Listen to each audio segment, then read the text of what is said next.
तर प्रेक्षकांनो, प्रेमाची गोष्टच्या पुढील भागात आता आपल्याला बघायला मिळणार आहे की सागरला पोलीस घेऊन जात असतात आणि मग इथे घरातले सगळे त्याला अडवायचा प्रयत्न करत असतात, पण पोलीस त्यांना सागरला घेऊनच जातात आणि मुक्ता ही खूप अस्वस्थ असते. इंद्राचे रडून तर हालत झालेले असतात आणि मग आता इकडे पोलीस स्टेशनला सागरची चौकशी केली जात असते.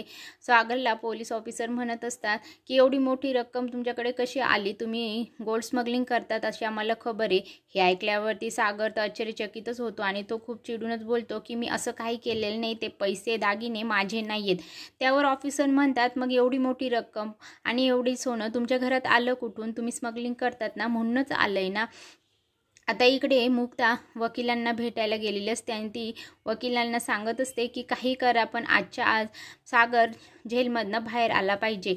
तर दुसरीकडे इथे सागरला भेटायला सावनी गेलेली असते आणि ती सागरला एका डीलविषयी बोलते आणि म्हणते की तू जर माझी ही डील आहे ना ती जर मान्य केली ना तर मी तुला इथून बाइज्जत बळी करेल, म्हणजे तुझी इथून सुटका करेल.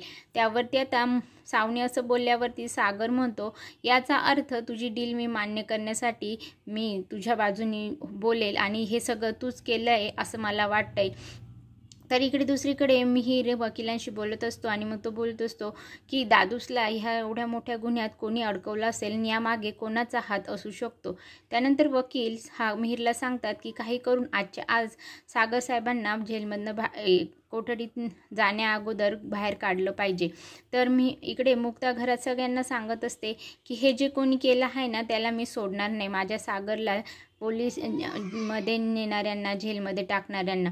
आता हे सगळं ऐकल्यावरती ते स्वातीला तर घामच फुटलेला असतो, कारण तिला माहीत असतं की ती बॅग कार्तिकने तिला दिलेली आहे, म्हणजे कार्तिकनीच हे सर्व केलं आहे.